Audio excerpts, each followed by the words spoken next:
चलिए बढ़ते हैं क्वेश्चन नंबर 7 की तरफ। और 7 क्या कहता है, कैश। चलिए भैया, ये मिस्टर मनी है, इनकी कोची में कुछ रहने वाले हैं। इनकी कैश बुक में 2 कॉलम कैश बुक में आपको ट्रांजेक्शन्स रिकॉर्ड करने हैं। चलिए 2 कॉलम की बात क्लियर हो गई, तो हम क्या करते हैं, जल्दी से हमारी कैश बुक का फॉर्मेट बना देते हैं भैया। चलिए ये हमारे पास फॉर्मेट बन गया।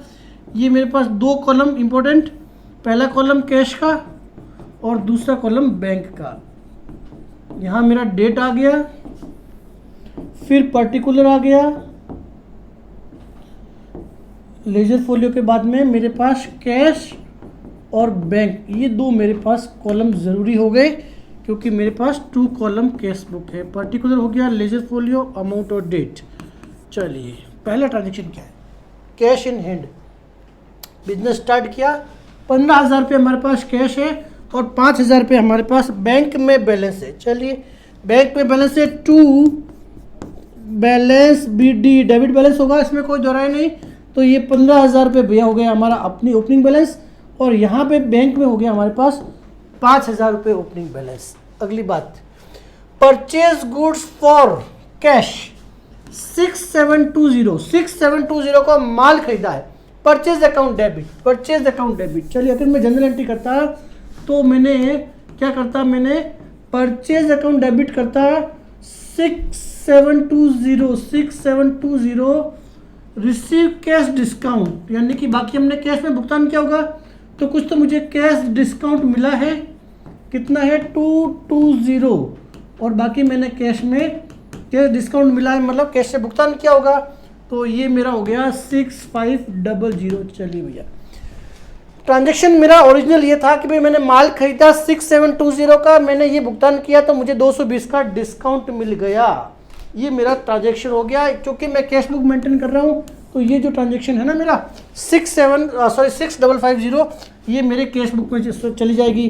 तो भाई मैंने कर दिया परचेज, और कैश से चला गया 6500 रुपये। ठीक है, तो अब जो रिमेनिंग ट्रांजैक्शन है हमारा purchase account debit, purchase account debit 220, ये ट्रांजैक्शन जो है भैया purchase account debit 220 to cash discount received, sorry discount received, ये जो है ना डिस्काउंट रिसीव्ड, कैश डिस्काउंट नहीं, डिस्काउंट रिसीव्ड। ये ट्रांजैक्शन हमें जर्नल प्रॉपर में रिकॉर्ड करना है, क्योंकि हमारे पास 2 ही कॉलम है। ठीक है, deposited in the bank, bank में आपने पैसा जमा कराया भैया, बैंक में deposited in the bank, bank में पैसा जमा कराया। ये रिसीव साइड है ना, बहुत सिंपल है, सिर्फ एक ही बात सोचनी है, पैसा कहाँ रिसीव हुआ, पैसा आया कहाँ है, पैसा आया बैंक में।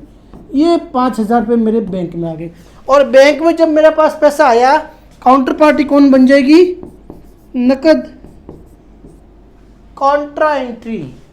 पैसा गया कहाँ से, नकद से गया है 5,000 रुपये, काउंटर पार्टी कौन बन जाएगी भाई, बैंक। ट्रांजैक्शन की डेट नोट कर लीजिए आप, पैसा कैश से निकला है और बैंक में जमा हो गया, कॉन्ट्रा एंट्री, क्योंकि आगे कहीं और कोई रिकॉर्डिंग की जगह है नहीं। ये ट्रांजैक्शन रिकॉर्ड कर दिए।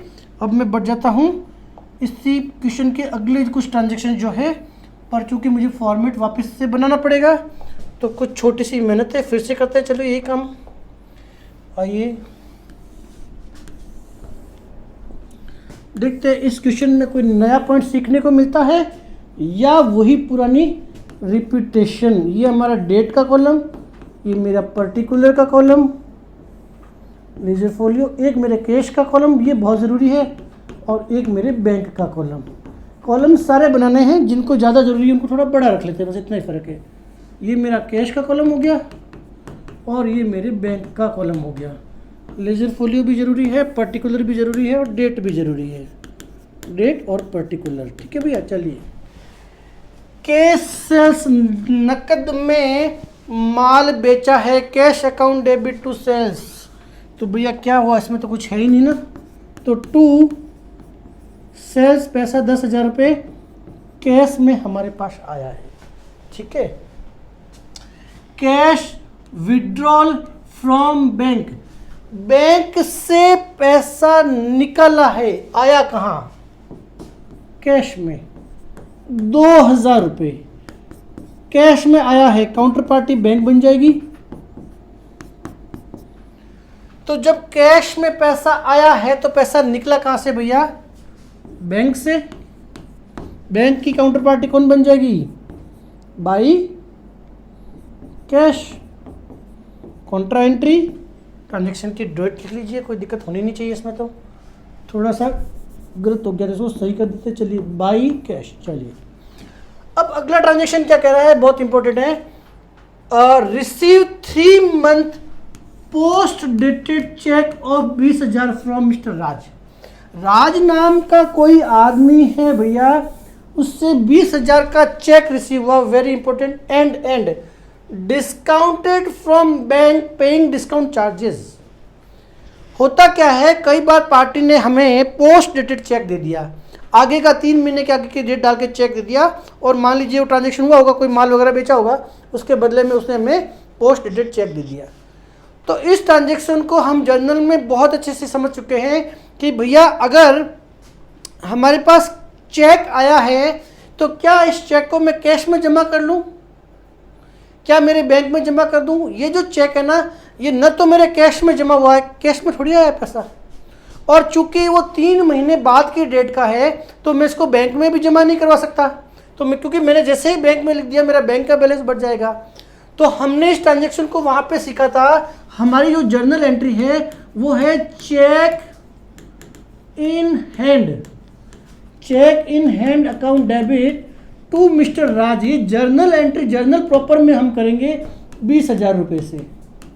इसका सिंपल सा मीनिंग ये है, ये रिमाइंडर का काम करेगा। ये हमारे रिमाइंडर का काम कर रहा है कि भैया हमारे पास ये चेक आया है, तो चेक इन हैंड नाम से जो अकाउंट है वहाँ कभी भी हम डिटेल देखेंगे तो हमें पता चल जाएगा कौन कौन सी पार्टी के चेक हमारे पास पड़े हैं। तो ये रखना तो ज़रूरी है। चूँकि हमें पता नहीं होगा तो हम फिर से बार बार मिस्टर राज को कॉल करेंगे, भैया पेमेंट दो, फिर राज कहेगा मैंने तो चेक दे रखा है। तो इसके लिए हमने राज के अकाउंट से भी उसका जो बैलेंस है वो डाउन कर देंगे, क्योंकि उसने वो चेक दे दिया है। तो फिलहाल बात यह है कि जब भी कोई पार्टी हमें चेक देती है, पोस्ट डेटेड चेक देती है, तो ऐसी स्थिति में वेरी इंपॉर्टेंट, ये हमारे जर्नल प्रॉपर में ट्रांजेक्शन को रिकॉर्ड करेंगे, न कि कैश बुक के अंदर। अब अगली बात क्या हुई, जब ये चेक हमारे पास आ गया 20,000 रुपये का, चेक आने के बाद में हमें पैसे की ज़रूरत थी, तो हम बैंक भैया के पास गए, बोला बैंक भैया हमें पैसा चाहिए, हमारे पास एक ये चेक है जिसका पेमेंट हमें 3 महीने बाद में आने वाला है, क्या आप इसके बदले में हमें आज ही पैसा दे सकते हो? बैंक कहेगा हाँ दे देंगे, कोई दिक्कत नहीं है, पर इसके बदले में हम आपसे ये चार्जेस लेंगे या इंटरेस्ट लेंगे। एक तरह से वो सिक्योरिटी जमा करके बैंक ने आपको लोन पे पैसा दे दिया, उस चेक को इनकैश कर दिया। तो हमारा यह मीनिंग ये है कि बैंक ने यहाँ पे 750 रुपये डिस्काउंट का काट दिया। डिस्काउंटिंग चार्जेस जो होता है बिजनेस के लिए खर्चा होता है, तो वो काट के हमें 20,000 का चेक था, यानी कि 19,250 19,250 रुपीज़ हमें बैंक में उसने भुगतान कर दिया, ये हमें उन्होंने भुगतान कर दिया, और बाकी हमारे चार्जेस काट लिए। मेरे यहाँ पे क्या एंट्री हुई, अगर मैं पूरी एंट्री करता तो मेरे बैंक के अंदर पैसा कितना जमा हो जाएगा?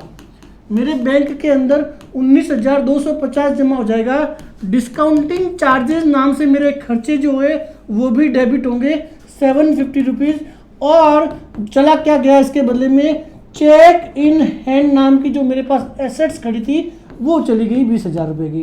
तो जो चेक इन हैंड मेरे हाथ में था वो निकल के चला गया, बैंक को दे दिया। उस डेट को बैंक खुद ब खुद अपने क्लियर कर लेगी, उसमें मुझे कोई डाउट नहीं है। तो चेक इन हैंड 20,000 रुपये मेरे यहाँ से डिस्काउंटिंग चार्जेस कट के और बैंक हुआ। एंट्री का इफेक्ट देखिए, अगर मैं जनरल एंट्री करता तब की ये बात थी। नेट इफेक्ट क्या है कि मेरा जो बैंक है ना उसमें 19,250 रुपये जमा हो गए, तो मैंने 19,250 रुपये बैंक में जमा कर लिए। तो 2 में लिखूंगा क्या, cheque in hand. Cheque in hand से नाम से जमा कर लूँगा 19,250। Discounting charges 750। अब जो दूसरी जो एंट्री है, पहली जो एंट्री थी ना bank account debit to cheque in hand 19,250, ये डायरेक्टली कहाँ चले गई मेरे कैश बुक के अंदर, ठीक है। और अब जो रिमेनिंग ट्रांजेक्शन बना बचा 750 रुपीज़ का, ये मैं जर्नल प्रॉपर के अंदर रिकॉर्ड कर लूँगा। Discounting charges account debit to cheque in hand 750 रुपये। टोटल कितना हो गया चेक इन हैंड के अंदर?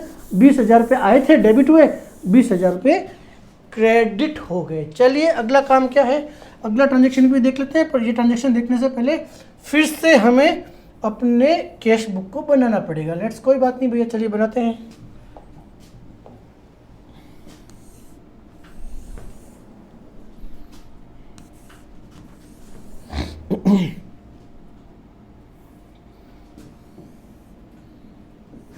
ये मेरा डेट का कॉलम, ये मेरे पर्टिकुलर का कॉलम, लेजर फोलियो के साथ साथ कैश आ गया और बैंक का कॉलम आ गया। ये लिखना ना भूले भैया, कॉलम तो हमें बनाने ही पड़ेंगे, ठीक है। आपको बार बार बनाने की ज़रूरत है नहीं, क्योंकि एक बार में काम हो जाएगा। क्योंकि मुझे स्पेस की शॉर्टेज है तो ये काम करना पड़ रहा है, कैश और बैंक। चलिए बात करते हैं। रिसीव चेक फ्रॉम दीपक 5000, जमा नहीं कराया भैया बैंक में। Allowed discount 200 rupees. Receive cheque from Deepak, Deepak से भैया हम चेक रिसीव कर रहे हैं। एक बार मैं ट्रांजेक्शन को देख लेता हूँ। और ये क्वेश्चन नंबर हमारा 7 है।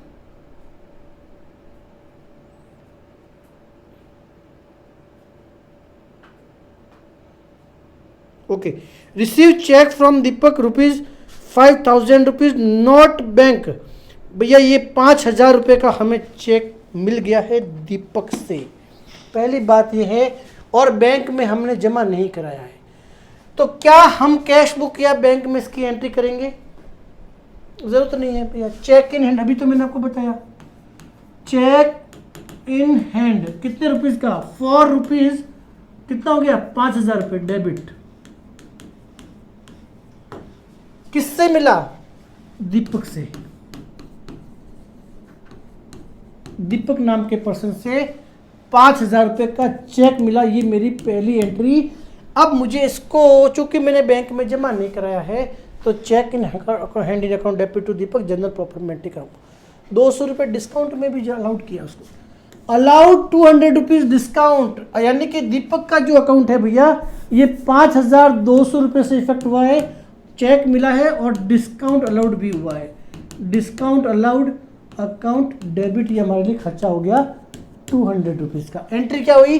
चेक इन हैंड 5000 हमें मिला, हमने डिस्काउंट अलाउड किया 200 रुपये का, और जो दीपक का अकाउंट है वो सेटल हुआ 5200 रुपये से। तो खुशखबरी ये है कि ये जनरल प्रॉपर में ट्रांजेक्शन जाएगा, हमारे कैश बुक में इसके लिए जगह नहीं है, ठीक है। अगला ट्रांजेक्शन समझते हैं, चलिए। और check receive from Deepak deposit in bank. हाँ, अब आई मुद्दे की बात। अब जो आपके दीपक के पास जो चेक आया था ना, वो हमने बैंक में डिपॉजिट कराया। बैंक में डिपॉजिट कराया भैया, दीपक की पिक्चर तो वही खत्म हो गई। अब हमारे पास क्या है? चेक इन हैंड है, और जमा कहाँ हुआ? बैंक में जमा हुआ है। बैंक में पैसा जमा हुआ है कितना? 5000 रुपये का चेक। तो मैं टू लिखूंगा cheque in hand. Cheque in hand, क्योंकि पहले मैंने एंट्री कर दी थी cheque in hand account debit. Cheque in hand entry मैंने पहले कर दी थी, डेबिट में मेरे पास चेक इन हैंड नाम से आ गया था। अब मैंने इसको वापस रिवर्स कर दिया, मेरे यहाँ से चेक इन चला गया 2 के अंदर, और बैंक में पैसा डिपॉजिट हो गया। एंट्री होगी bank account debit to cheque in hand. Cheque in hand का जो अकाउंट था वो 0 हो गया, और पैसा आ गया सीधा बैंक के अंदर। तो यहाँ पे कोई डाउट नहीं होना चाहिए, सिंपल जनरल एंट्री है सारी। Paid to Chandra by cheque 2500 discount receive discount ₹100। 2500 रुपये भैया आपने चंद्रा को चेक द्वारा भुगतान किया है। बाई चंद्रा 2500 का भुगतान किया है। तो ये एंट्री क्या हो गई? Chandra account debit to bank. साथ ही साथ आपने डिस्काउंट भी अलाउड किया, तो चंद्रा का जो अकाउंट है 100 रुपये से और इफेक्ट होगा। चंद्रा अकाउंट डेबिट क्या एंट्री होगी? Chandra account debit 100 rupees to receive discount. हमें डिस्काउंट मिला है, डिस्काउंट रिसीव 100। तो ये एंट्री भैया हमारी जर्नल एंट्री हो जाएगी, हमारी जर्नल की बुक में जाएगी, सॉरी जर्नल प्रॉपर में जाएगी, यहाँ रिकॉर्ड नहीं करेंगे। अगले ट्रांजैक्शन को देखते हैं। कुछ और भी ट्रांजैक्शन है हमारे पास में। चलिए अगला ट्रांजैक्शन क्या कहता है, देखिए।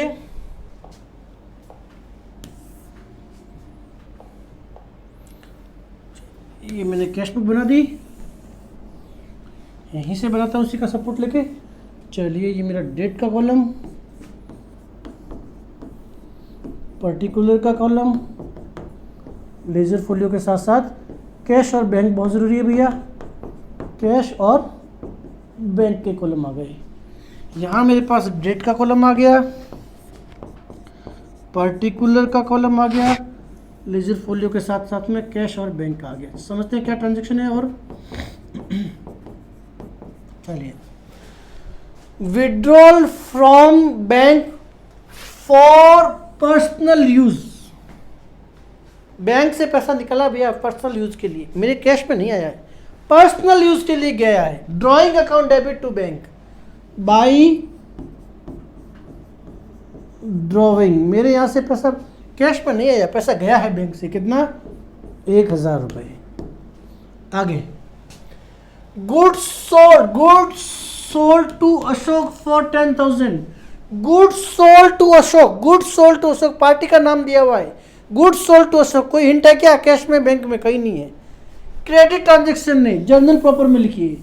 मेरे यहाँ रिकॉर्ड नहीं होगा भैया, मेरे यहाँ रिकॉर्ड नहीं होगा। अगर सेल्स की बुक है तो सेल्स बुक में जाएगा, और सेल्स बुक भी नहीं है तो जर्नल प्रॉपर में जाएगा। ठीक है ना, मेरे यहाँ का ट्रांजेक्शन नहीं है। इसकी जर्नल एंट्री है, माल बेचा है ना अशोक को, Ashok account debit, Ashok account debit to, Ashok account debit to sales. अगर आपने सेल्स की बुक मेंटेन कर रखी है, आगे बताएंगे सेल्स की बुक कैसे मेंटेन होती है, तो ये ट्रांजैक्शन सेल्स बुक में जाएगा। और सेल्स की बुक अगर नहीं आपने मेंटेन कर रखी है, जनरल प्रॉपर में इसको शिफ्ट कर दीजिए। मेरी कैश बुक में नहीं आएगा क्योंकि उधार का ट्रांजैक्शन है, और मैं सिर्फ और कैश और बैंक से रिलेटेड ट्रांजैक्शन को ही यहाँ लिखने वाला हूँ।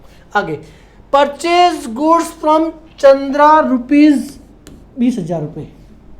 चंद्रा से 20,000 में माल खरीदा, चंद्रा से 20,000 में माल खरीदा। नकद, बैंक, उधार ट्रांजैक्शन। क्या लिखूंगा? अगर परचेज बुक होगी तो परचेज बुक में लिखूंगा, नहीं तो मैं इसको जर्नल प्रॉपर में लिखूंगा। मेरे यहाँ नहीं लिखूंगा भैया। अगला transaction, receive cheque from Ashok. Ashok से 5,000 का चेक मिला and deposited in the bank, सीधा बैंक में जमा करा दिया भैया। तो टू अशोक कितना का चेक मिल गया है? 5,000 रुपये का सीधा सीधा चेक मिल गया। ठीक है, तो डिस्काउंट अलाउड किया है हमने उसको 200 रुपये का। तो ये जो अशोक भैया है, डिस्काउंट अलाउड हमारे लिए बिजनेस के लिए क्या खर्चा हो गया? खर्चा हो गया discount allowed account debit to Ashok. ये हो गया कितना रुपया भैया? देख लीजिए जरा, 200 रुपीज़। ये वाला जो पोर्शन है हमारा डिस्काउंट अलाउड वाला, ये हमारे जर्नल प्रॉपर में रिकॉर्ड करेंगे, यहाँ रिकॉर्ड नहीं करेंगे। ठीक है, तो यहाँ इसको रिकॉर्ड नहीं करेंगे, जर्नल प्रॉपर में हो गया। यानी कि कुल मिला के अगर जनरल एंट्री देखता तो जो अशोक का अकाउंट है ना, ये 5,200 रुपये से गया है। कितने से गया है? 5,200 रुपये से सेटल्ड हुआ है। और बैंक में कितने गए? बैंक में गए हैं 5,000 रुपये। एक्चुअली ओरिजिनल जनरल एंट्री ये थी, चूँकि कैश बुक मेंटेन कर रहे हैं तो ये नहीं लिखना, ये नहीं लिखना है।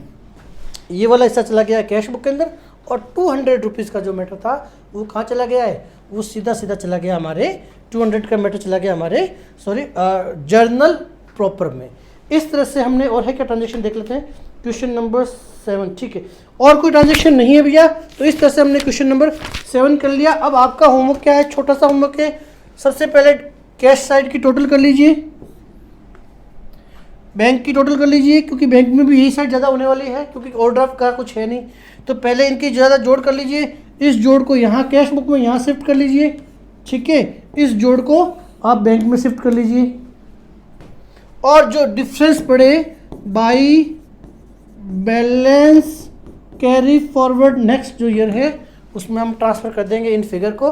तो इनको आप जल्दी से कैलकुलेट कर लीजिए, और मैं बढ़ जाऊंगा क्वेश्चन नंबर 8 की तरफ। तो चलिए बढ़ते हैं क्वेश्चन नंबर 8 की तरफ। क्वेश्चन नंबर 8 क्या कहता है भैया? देखिए, ये ट्रांजैक्शन है और इनको आप मिस्टर विनोद की बुक में रिकॉर्ड करना। चलिए भैया, 2 कॉलम कैश बुक, तो शुरुआत कर लेते हैं। 2 कॉलम कैश बुक है, एक एक करके ट्रांजेक्शन को देखते जाते हैं। ट्रांजेक्शन क्या कह रहा है? मेरा फॉर्मेट तो मुझे बनाना ही पड़ेगा। चलिए, मैंने मेरा फॉर्मेट बना लिया। फिलहाल मेरे पास 2 कॉलम है, एक कैश का कॉलम है और एक मेरे पास है बैंक का कॉलम। ठीक है भैया, यहाँ मेरे पास पर्टिकुलर आ गया, फिर मेरे पास लेजर फोलियो आ गया जिनको मैंने छोटा बनाया। कैश मुझे बड़ा रिक्वायरमेंट है, और बैंक को भी मैंने बना दिया। चलिए, यहाँ मेरे पास आ चुके हैं। चलिए लेज़र फोलियो, और लेज़र फोलियो के बाद में मैंने पर्टिकुलर का कॉलम बना दिया। डेट आप आगे बना देना। सबसे पहला ट्रांजेक्शन क्या है? कैश इन हैंड 25,000 रुपये भैया हाथ में है। Cash in hand to balance brought forward BD, पुराना साल का लेके आए हैं। कितना? 25,000 रुपये, और 75,000 रुपये जो है हमारे बैंक में बैलेंस है। चलिए भैया, और दोनों ही डेबिट बैलेंस है, तो ये 25,000 रुपये हमारा इधर, और ये मेरा 75,000 आ गया इधर। अगला ट्रांजेक्शन कैश इन है, ये हो गया हमारा। चलिए अगला क्या है? बाई किया हमने goods against, bought goods against cheque 15,000 रुपये। ठीक है, माल खरीदा है चेक के अगेंस्ट में। कितने का? 15,000 रुपये। भैया माल खरीदा है, purchase account debit, purchase account debit, परंतु भुगतान कहाँ से किया? चेक के अगेंस्ट में किया है, मतलब हमने बैंक से भुगतान किया है। चलिए तो बाई परचेज हो गया ये हमारा, बाई परचेज 15,000 रुपये। अब जाएंगे माल खरीदने के कारण, पर ये कहाँ से जा रहे हैं? ये जा रहे हैं हमारे बैंक से। चलिए बैंक से चले गए, कोई दिक्कत नहीं। माल खरीदा, बॉट गुड्स, माल खरीदा है भैया 5,000 रुपये। अब कोई इन्फॉर्मेशन नहीं है, माल तो खरीदा है पर कोई इन्फॉर्मेशन नहीं है, तो सिंपल सा मतलब हो गया कि ये माल हमने नकद में खरीदा होगा। क्योंकि जबरदस्ती तो मैं बैंक को नहीं समझ सकता हूँ, बैंक को ट्रीट नहीं करूँगा, तो मेरी एंट्री हो गई purchase account debit to cash. ठीक है, तो मैंने बाई परचेज कर दिया, बाई मैंने, अच्छा सॉरी यहाँ मेरे डेट की कॉलम रह गई है, तो आप यहाँ पे डेट का कॉलम भैया डाल देना। ठीक है, तो बाई परचेज, और यहाँ पे मेरे कैश से निकल रहा है 5,000 रुपये। ये मैंने ट्रांजेक्शन को रिकॉर्ड कर लिया। अगले ट्रांजेक्शन की तरफ बढ़ते तो मुझे फिर से फॉर्मेट बनाना पड़ेगा। लेट्स, चलिए कोई नहीं, बना लेते हैं, कुछ सेकंड ही लगते हैं, ज़्यादा टाइम नहीं लगता है। चलिए ये मेरे पास फॉर्मेट आ गया। मुझे इन ट्रांजेक्शन्स को रिकॉर्ड करने के लिए भैया प्रॉपर फॉर्मेट तो बार बार बनाना ही पड़ेगा। ये मेरा डेट का कॉलम आ गया, ये मेरा पर्टिकुलर का कॉलम आ गया, लेजर फोलियो का आ गया, कैश का आ गया, कैश का आ गया, और बैंक का आ गया। ठीक है, ये मेरा कैश का आ गया। कैश को थोड़ा बड़ा कर लेता हूँ, ज़्यादा बेटर रहेगा। चलिए ये मेरे पास बैंक आ गया, ये मेरे पास कैश आ गया। चलिए कैश आ गया, बैंक आ गया, डेट वगैरह आपको लिखना है। यहाँ मेरे पर्टिकुलर के साथ साथ लेजर फोलियो भी आ गया और ये डेट भी आ गया। चलिए समझते हैं। Honoured over own accepted by cheque. कुछ कंफ्यूजन लग रहा है, मैं एक बार ट्रांजेक्शन को बुक में चेक कर लेता हूँ, कुछ लिखने में मिस्टेक हुई है। ये हमारा डेट क्या है? ओके 10 तारीख है। चलिए ट्रांजेक्शन है ये अ पोस्ट डेटेड चेक, अ पोस्ट डेटेड चेक। थोड़ी लिखने में मिस्टेक हुई भैया, यहाँ लिखा हुआ है अ post dated check issue, post dated check issue was honoured. ठीक है, अर्लियर इशूड, अर्लियर पहले हमने कोई चेक इशू किया था, अब वो ऑनर्ड हो गया। ऑनर्ड, डिसऑनर्ड नहीं भैया, ऑनर्ड है, बात समझना, डिसऑनर्ड नहीं है, ऑनर्ड है। ट्रांजेक्शन ढंग से पढ़िए। ये कह रहा है कि हमने एक पोस्ट डेटेड चेक दिया था। समझिए, आज पोस्ट डेटेड चेक का मतलब क्या हुआ? आज अगर हमने कहीं माल खरीदा है, आज हमने कोई माल खरीदा है, तो सामने वाली पार्टी बोलेगी भाई नकद दो, हमने बोला पैसे तो अभी नहीं है, एक आगे की डेट का आपको चेक दे दूंगा। तो जब तक कि वो आगे की डेट आएगी नहीं, बैंक में प्रेजेंट होगा नहीं पेमेंट के लिए, बैंक में पेमेंट के लिए प्रेजेंट होगा नहीं। ठीक है ना, तो ये है पोस्ट डेटेड चेक। तो हमने उस पार्टी को चेक दे दिया, आज वो डेट आ गई। देखिए आज वो डेट आ गई, तो उस डेट पे वो पार्टी क्या करेगी? वो पार्टी उसको बैंक में लगाएगी और हमारे यहाँ से पैसा कट जाएगा। तो हमारे यहाँ से जब पैसा कट जाएगा, तो यहाँ पे हमारा रोल क्या है? हमारा रोल है कि हमारे बैंक से 15,000 रुपये कोई भी जो भी पार्टी थी उस पार्टी को पेमेंट हो गया। ठीक है ना, तो ऑनर्ड, तो ये हमारे यहाँ से पेमेंट हो गया। ये पार्टी का नाम मुझे नहीं पता है, यहाँ दिया नहीं है, इन्फॉर्मेशन का अभाव है। तो जो भी पार्टी है 5,000 रुपये से हमारे बैंक से इसका भुगतान हो गया। ठीक है भैया, बैंक से भुगतान हो गया, बहुत सिंपल है। एक पोस्ट डेटेड मतलब आगे की डेट का चेक दे रखा था, पहले कभी आगे की डेट का चेक दे रखा था, वो आज ऑनर्ड हो गया, मतलब आज हमारे बैंक से पैसा निकल गया। ठीक है, निकल गया, तो हमने उसको क्या किया? बैंक से पेमेंट कर दिया। ध्यान ये रखना है कि अगर वो आज की डेट का चेक, सॉरी पहले की डेट का चेक होता, और या हमने उस दिन हमारा बैलेंस कम कर दिया तो वापस नहीं करेंगे। हम ये एज्यूम कर रहे हैं कि भैया पोस्ट डेटेड था तो उस दिन वो हमने बैंक में एंट्री नहीं की थी, ठीक है, तो इसलिए आज हम पेमेंट कर देंगे। ठीक, पेड मिसलेनियस एक्सपेंसेस, छुटकर कोई खर्चे थे और आपने भुगतान किए। पेड मिसलेनियस एक्सपेंसेस, तो बाई ये मेरे मिसलेनियस एक्सपेंसेस है, कुछ इंफॉर्मेशन नहीं है तो मैं इसको नकद में ही ट्रीट करूंगा, ठीक है।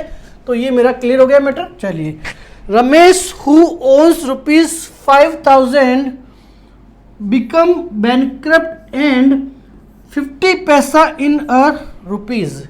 देखिए, रमेश नाम का एक आदमी था, उससे हम 5,000 रुपये मांगते थे, उससे हम 5,000 रुपये मांगते थे, उसके बदले में केवल अब 50 पैसे ही मिले हैं। 50 पैसे का मतलब क्या हुआ कि जो भी हमारी रिकवरी थी अब उसका आधा ही रिकवर हुआ, तो हमारा टोटल रिकवरेबल अमाउंट कितना था 5,000, आधा हमें मिल रहा है, मतलब सिर्फ 2,500 रुपये मिल रहा है। ये ट्रांजेक्शन्स को हम जर्नल में बहुत डिटेल में कर चुके हैं भैया, ठीक है ना। इस तरह के बहुत सारे ट्रांजेक्शन हमारे सामने आए हैं। सिंपल भाषा में समझूँ तो मेरे पास पैसा आया है, मेरे चेक कैश के थ्रू पैसा आया होगा, बैंक की इन्फॉर्मेशन है नहीं, तो मेरे केस में पैसा आया है, और टू क्या नाम है, रमेश। ये मेरी जर्नल एंट्री होती अगर मैं करता, पर चूंकि यहाँ मेरी कैश बुक है तो मुझे इस एंट्री की रिक्वायरमेंट नहीं है। समझने की बात सिर्फ इतनी सी है, जो ऑलरेडी बहुत बार कर चुके हैं, कि उस आदमी से 5,000 रुपये मांगते थे, 5,000 रुपये उससे मांगते थे, अब रिमेनिंग उससे 2,500 रुपये आ गए और बाकी पैसे आए नहीं, तो बाकी जो पैसे हैं वो बैड डेब्ट्स में चले जाएंगे। बैड डेब्ट्स अकाउंट डेबिट 2,500, समझना, ये कंप्लीट एंट्री होती अगर मैं करता। परंतु यहाँ पे क्या हुआ, यहाँ पे ये हुआ कि कैश रिलेटेड ट्रांजेक्शन तो मुझे कैश बुक में करना है, यानी कि अब रमेश के साथ जो ट्रांजेक्शन है, सॉरी रमेश का जो अकाउंट टोटल 5,000 का था, परंतु 2,500 ही यहाँ पे रिकॉर्ड होगा।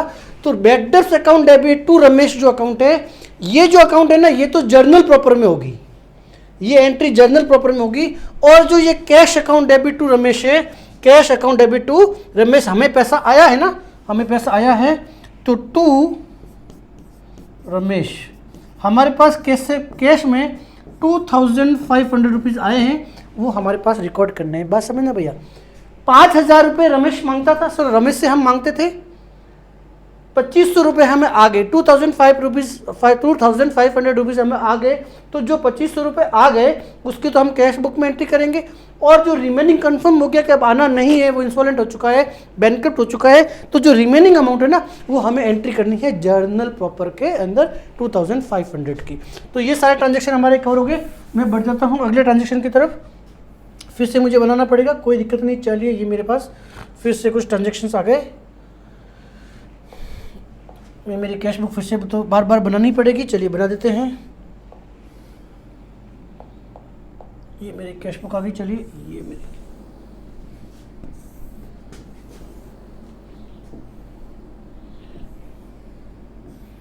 ये मेरे पास कैश का कॉलम, ये मेरे पास बैंक का कॉलम, ठीक है। ये डेट आ गई, ये पर्टिकुलर आ गया, लेजर फोलियो, कैश और बैंक, कैश और बैंक, पर्टिकुलर और ट्रांजैक्शन की डेट।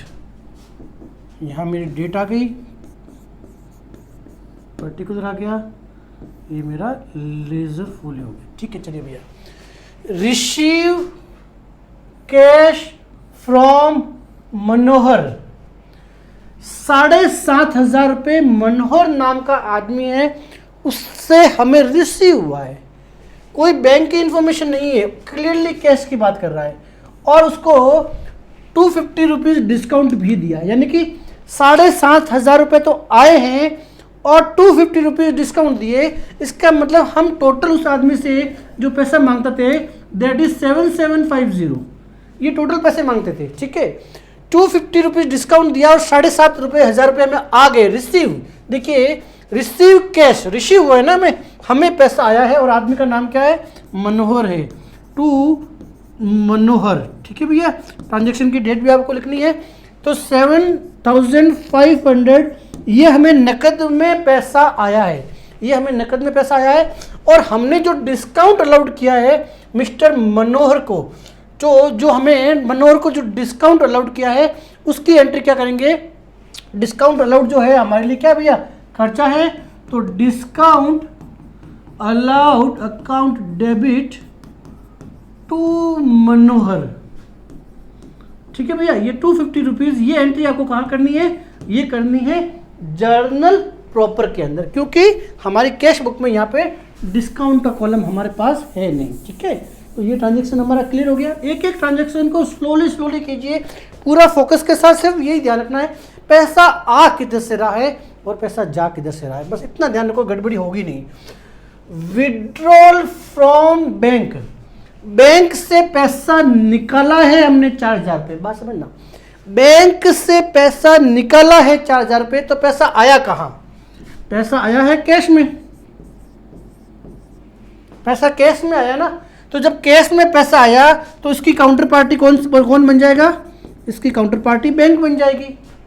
विड्रॉल फ्रॉम बैंक, निकला कहाँ से भैया, निकला है 4000 रुपये बैंक से, तो इसकी काउंटर पार्टी कौन बन जाएगी, कैश बन जाएगी। कॉन्ट्रा एंट्री दोनों साइड लिख दीजिए, बहुत सिंपल है, ये क्लियर हो गया मैटर।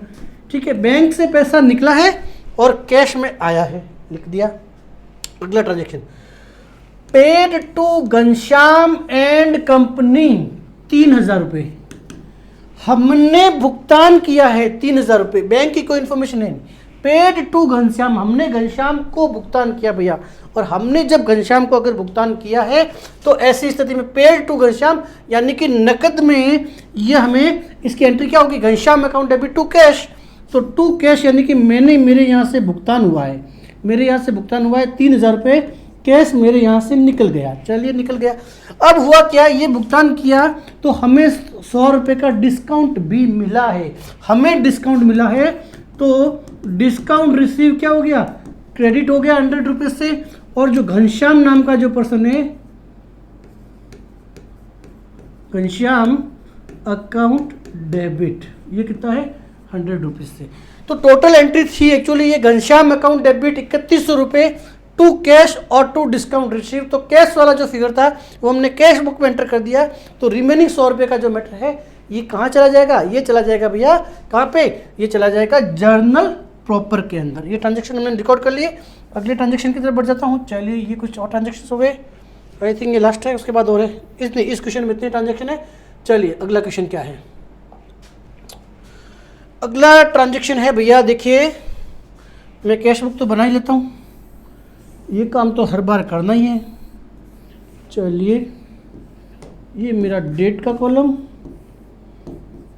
पर्टिकुलर का कॉलम, लेजर फोलियो को छोटा कर देता हूँ, कैश और बैंक, ये कैश और ये बैंक,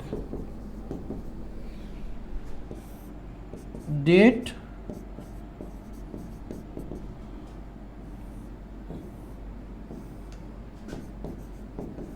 कैश और बैंक। चलिए कुछ ट्रांजेक्शन्स और है, देख लेते हैं।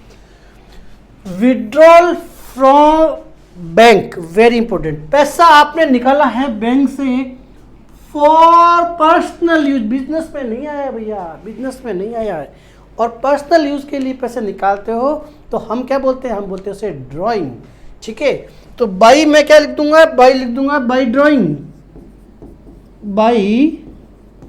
बाई लिख दूंगा ड्राइंग, क्योंकि पैसा तो गया है पर पर्सनल यूज के लिए गया है, व्यापारी के, और पैसा 3000 रुपये बैंक से गया है भैया, गया भी कहाँ से, बैंक से गया है, कोई दिक्कत नहीं। ठीक है, गुड्स सोल्ड, माल बेचा 11000 रुपये का, कोई इन्फॉर्मेशन नहीं है, नकद में बेचा होगा।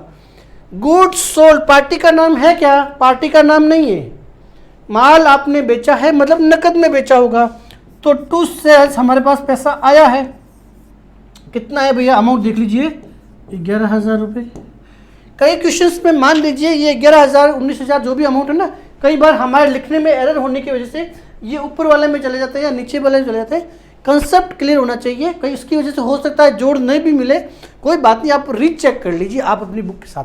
कई बार क्या होता है नया एडिशन के अंदर, हालांकि हम 2023 का ही एडिशन कर रहे हैं, पर कई बार क्या होता है कि क्वेश्चंस तो लगभग सेम ही है, अगले 5 से 7 साल तक सेम ही क्वेश्चन है, खाली क्या होता है अमाउंट कम या ज़्यादा कर देते हैं, कभी 11 की जगह 1100 कर दिया या 15000 कर दिया। आपको पता होना चाहिए कि पैसा आया कहाँ है और पैसा आया किधर है और जा किधर से रहा है, ये कंसेप्ट क्लियर होना चाहिए। अमाउंट आप अपनी किताब से मैच कर लीजिए, कोई फर्क नहीं पड़ता है, ठीक है ना। तो कई बार अमाउंट चेंज होने की वजह से फिगर मैच नहीं हो तो वो टेंशन लेने की जरूरत नहीं। आप ट्रांजैक्शन को अच्छे से देखिए कि किधर पैसा आ रहा है किधर पैसा जा रहा है, ये क्लियरिटी है, कोई क्वेश्चन में आपकी गलती होगी ही नहीं। ठीक है, चलिए अब देखिए receive cheque for goods sold. चलिए आपने माल बेचा और उसके बदले में आपको चेक मिला। सामान्यतः हमारी एंट्री क्या होती है, सिंपल बैंक की entry, bank account debit to sales. तो ये भी मेरी टू सेल्स की एंट्री है। ठीक है, ये सेल्स की एंट्री है। पर यहाँ पे क्या हो रहा है, रिसीव चेक, आपके पास ये चेक आ रहा है 19,000 रुपये का। चलिए ये 19,000 रुपये का हमने बैंक में पैसा रिसीव कर लिया, कोई दिक्कत है इसमें? बहुत सिंपल है, माल बेचा, यहाँ पे कैश में बेचा, कैश में आ गया, यहाँ पे चेक के फॉर्म में पार्टी ने पेमेंट किया हमें, हमारे पास चेक आ गया, कोई दिक्कत नहीं होनी चाहिए। आगे, और receive part payment from Akhil of ₹5,000 and deposit 3,000 out of it into bank. बहुत सिंपल, देखिए क्या है, क्या कह रहा है ये, रिसीव पार्ट पेमेंट फ्रॉम अखिल। अखिल नाम का एक पर्सन है जिसके साथ हमारा प्रीवियसली कोई ट्रांजैक्शन हुआ होगा, ठीक है ना। तो वो अखिल ने क्या किया, receive part payment from Akhil 5,000 rupees. Akhil से आपके पास 5,000 रुपये आए हैं नकद में। तो मैं इस ट्रांजैक्शन को दो पार्ट में जोड़ देता हूं। पहले तो अखिल से आपको 5,000 रुपये मिले हैं, तो टू अखिल, ये जो 5,000 रुपये है ना, ये नकद के फॉर्म में मिले हैं भैया, ये मेरे नकद के फॉर्म में मेरे पास आ गए। Receive part payment from Akhil rupees, part payment है, ठीक है, मुझे समझना है कि मेरे पास पैसा कितना आ रहा है। पार्ट पेमेंट की बात है, निखिल का जो लेजर होगा उसमें कितना पैसा हटाना है घटाना है वो अलग मैटर हो गया। फिलहाल मेरी कैश बुक के लिए मुझे ये देखना है कि अखिल नाम का जो पर्सन है उससे मुझे मिल कितना रहा है। कैश में मुझे 5,000 रुपये मिल रहे हैं, तो पहला क्वेश्चन तो यहाँ हो गया, एंड यहाँ पे, एंड डिपॉजिटेड 3,000, ये जो 5,000 थे ना, इसमें से 3,000 रुपये बैंक में जमा कराए। भैया पहले तो कैश में आएगा ना, पहले पैसा कैश में आ गया, अब कैश में से आपने क्या किया, 3,000 रुपये बैंक में जमा करा दिए। तो ये ट्रांजैक्शन अलग है, ये ट्रांजैक्शन अलग है, ये मेरी कॉन्ट्रा एंट्री हो गई। डिपॉजिट कैश से मैंने निकाल के बैंक में जमा करा दिए। जमा कहाँ हुए भैया, जमा हुए बैंक में 3,000 रुपये जमा हुए बैंक में, तो काउंटर पार्टी क्या बन जाएगी, काउंटर पार्टी बन जाएगी कैश। जमा कहाँ हुए, जमा हुए बैंक में, ठीक है, बैंक में जमा हुए तो मेरी काउंटर पार्टी कैश बन गई। ये मेरा क्या हो गया, कॉन्ट्रा एंट्री। अब ये 3,000 रुपये निकले कहाँ से है, ये निकले हैं कैश से। चूंकि कैश से निकले, यहाँ काउंटर पार्टी कौन बन जाएगी, यहाँ काउंटर पार्टी हो जाएगी हमारी बैंक, ठीक है, कॉन्ट्रा एंट्री है और कोई लेजर इसका है नहीं, ठीक है। तो ये इस तरह से और सारे ट्रांजैक्शन हो गए, हमने रिकॉर्ड कर लिया। अब आपके लिए होमवर्क क्या है, सबसे पहले आप कैश की जोड़ कीजिए। पहला स्टेप, कैश का जो कॉलम है हमारा, ये जो हमारा कैश का जो कॉलम है भैया, पूरी जोड़ कर दीजिए और यहाँ पे लिख दीजिए। बैंक की भी जोड़ कर दीजिए और यहाँ पे लिख लीजिए। ये जो जोड़ है कैश की और बैंक की, ये दोनों यहाँ लिख दीजिए। कैश की जोड़ यहाँ लिख दीजिए और बैंक की जोड़ यहाँ लिख दीजिए। जो कम पड़ रहा है वो हमारा हो गया by balance carry forward, balance CD, ठीक है। कितना हो गया, जो भी अमाउंट आ रहा है वो यहाँ जाएगा और बैंक का बैलेंस यहाँ आ जाएगा। आप जल्दी से जोड़ लीजिए, मैं बढ़ जाता हूँ अगला क्वेश्चन नंबर 9 की तरफ।